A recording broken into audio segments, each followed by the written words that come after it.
Hi everyone, welcome to the Quipster Film Review Podcast. My name is Vince Leo, I'm the author of the film review website Quipster.net. I've been doing film reviews since 1996. You can read all of my written work there, nearly 4,000 reviews to choose from at Quipster.net, Quipster.net.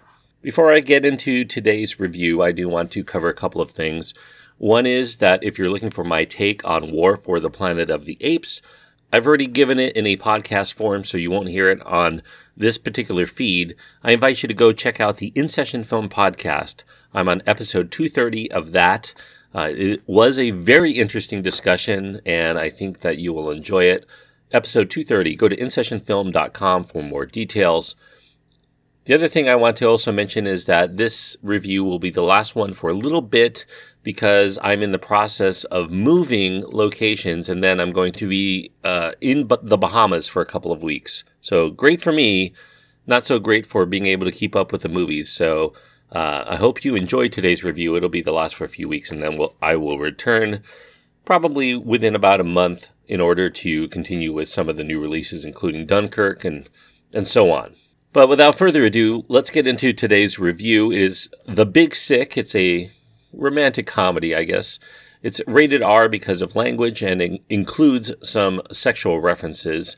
The runtime is 2 hours. Kumail Nanjiani is the main star. Zoe Kazan is the co-star. Ray Romano, Holly Hunter, Zenobia Shroff, Anupam Kher, Kurt Braunohler, Bo Burnham, Adie Bryant are also in this film.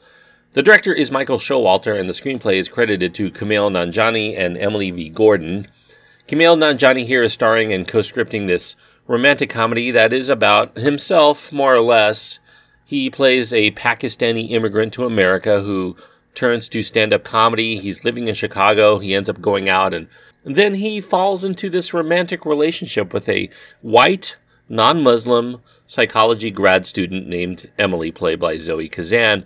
And contrary to both of their desires to stay unattached, things between them start to go remarkably well, though that's also part of the problem because Kumail's very strict and traditional Pakistani family they actually require Kumail to find a Pakistani woman to court and to marry, which they are trying and failing to arrange for him. So he keeps his relationship with Emily on the sly with his family.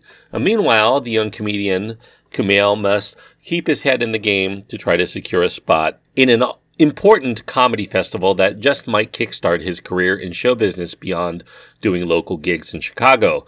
And then life gets even more complicated when it's discovered that Emily is suffering from an illness that has the doctors baffled, and that leaves Kumail and Emily's parents, played by Holly Hunter and Ray Romano, to fly in from North Carolina, and they end up bonding with Kumail during these hospital visits, while also knowing that Kumail and Emily may not end up together if and when the medical ordeal is over.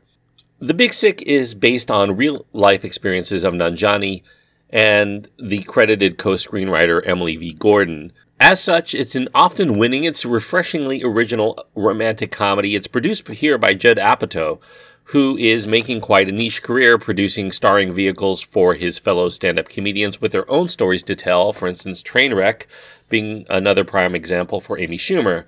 And like most of Judd Apatow's own works, it's a bit long, it's a bit slack, it's a bit slapdash, but it's also very funny when it needs to be. And though this is based on true events, the film is obviously played up for broad laughs, which, while they may be scattershot in their approach, are likely going to yield enough guffaws and poignant moments of reflection to make this film a standout debut starring vehicle for Nanjiani. He's stolen scenes in other film comedies as a bit player, for instance in Mike and Dave Need Wedding Dates, as the very sensual masseur, and also in Central Intelligence for a little bit more popular movie. And as far as the quality of the filmmaking goes, I don't think that there's much here to write about. Director Michael Showalter is a bit uneven in his approach to the narrative. He highlights the funnier and more wistful bits above all else, though the combination of drama and romance that are interwoven do result in a few uneven and awkward moments. For instance, there's these cigar box revelations in this film. In one cigar box, Kumail keeps photographs of Pakistani American women that he has no interest in, and who all seemingly use the same camera for some reason. Those developments seem pretty obvious. There's also this gag that involves Emily pressing for a late-night bathroom run at a local diner. You know, this film in this scene seems to be bending over backward to find a raunchy laugh. It doesn't make sense for a woman to be embarrassed about using a bathroom in her boyfriend's apartment in the middle of the night when her boyfriend and his roommate are sound asleep at 3 a.m. or whatever time it was at that time. The comedy can also play quite broadly, especially in Kumail's relationship with his own pushy Pakistani parents and other family, and it results in contrivances that occasionally stretch the credibility of the true-life nature of this story into the realm of typical family sitcom fare. Now, fans of Kumail Nanjiani are likely going to be the most pleased with this effort.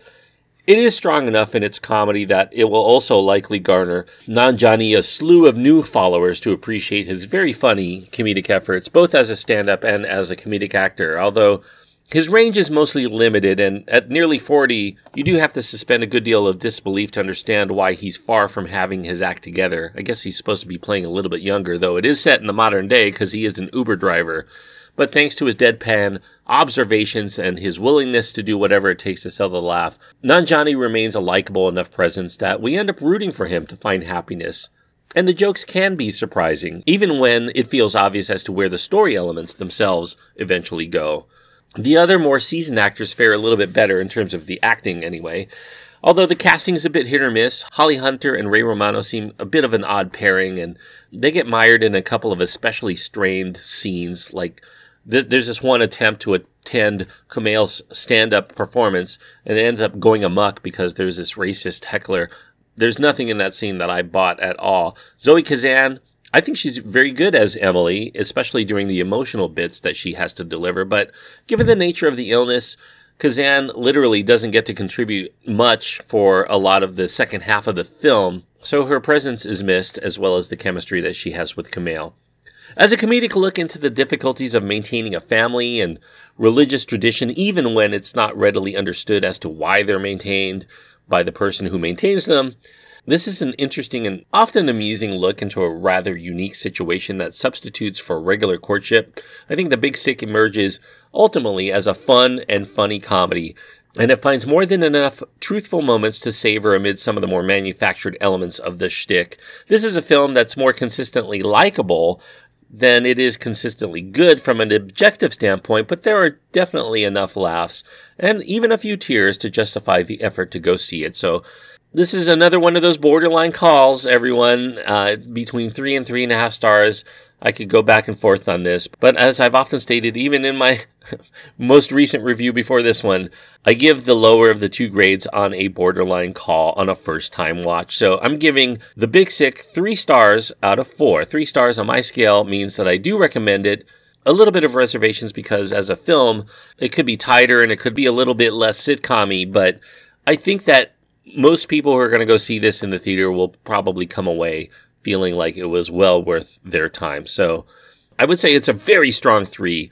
Anyway, I do hope that you enjoyed this review. If you did, you want to reach out, you can let me know by going to my website. You can find my contact information there, including links to my Twitter feed and Facebook page.